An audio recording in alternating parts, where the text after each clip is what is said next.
اگر دو سیاسی جماعتیں جو ہیں وہ ان کو اتنے اشتیاق اور محبت سے ووٹ دیتی ہیں تو آپ انہیں یہ کہہ رہی ہیں کہ وہ شاید کسی اور کے ایجنٹ ہوں گے.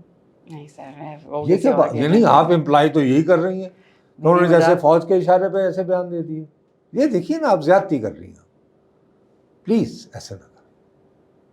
آپ یہ کہیں کہ وہ فرد واحد، وہ مرد حق، وہ بڑی مشکل سے جو چمن میں دیدہ بر پیدا ہوتا ہے، بالآخر ہمیں فیصل ڈاڈا صاحب کی صورت نصیب ہو گیا ہے.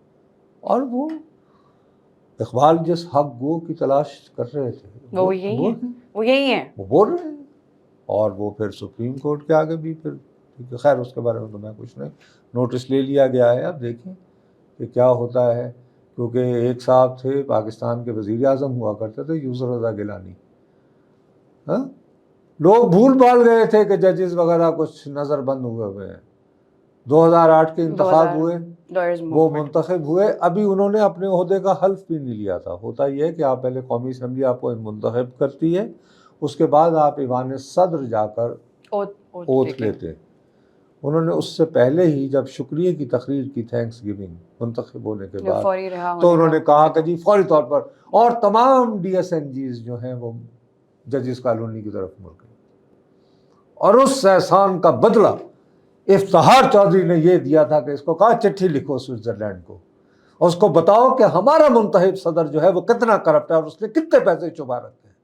اس نے کہا جی میں یہ نہیں لکھوں گا، اس لیے نمبر 1 کہ ہمارے آئین کے مطابق صدر کو استثناء حاصل ہے. دوسرا انہوں نے یہ کہا کہ جی یہ نہ بھی ہو تو میں کیسے پاکستان، اسلامی جمہوریہ پاکستان، 25 کروڑ ملک، ایٹمی طاقت، اس کا وزیر اعظم ہوتے ہوئے میں کیسے ایک اور حکومت کو کہوں کہ یار ہم نے جو صدر منتخب کر رکھا ہے وہ تو کرپٹ ہے، اس کے پیسوں کا سراغ لگا کے بھیجو. انہوں نے کہا اچھا چٹھی نہیں لکھ رہے، فارغ آؤٹ. یہ بدلا دیا. اس کے بعد لاہور سے لے کر نکلے تھے لانگ مارچ، نام تھا نواز شریف. گجرانوالہ پہنچے عدلیہ کی بحالی کے لیے، تو فون کس کا آیا؟ جنرل کیانی کا. کس کو؟ چودھری اعتزاز احسن کو، کہ سارا حکومت سے بات ہو گئی ہے، وہ بحال کر رہے ہیں افتخار چودھری کو. کہاں گئی جمہوریت؟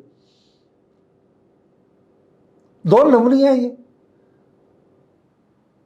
بس ٹھیک. اور پھر وہی شخص جس نے عدلیہ بحال کروائی لانگ مارچ کے ذریعے، اس کو جھوٹا اور خائن جو ہے وہ قرار دے کر ذلیل و رسوا کر کے 1 سال تک ثاقب نثار نے نکالا یا نہیں؟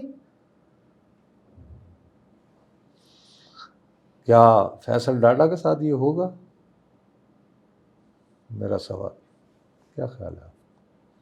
سر اب تو مجھے لگتا ہے نہیں ہو سکتا. جب آپ نے انہیں ڈاڈا بنا دیا تو پھر تو انہیں آئی تھنک کوئی بھی اب نہیں ٹچ کر سکتا. سوال پیدا ہوتا ہے تو ٹھیک ہے بھی، جسے جو چاہے، جو پھر یہی ہے کہ بس یہ مرد کلندر جو کہہ دیں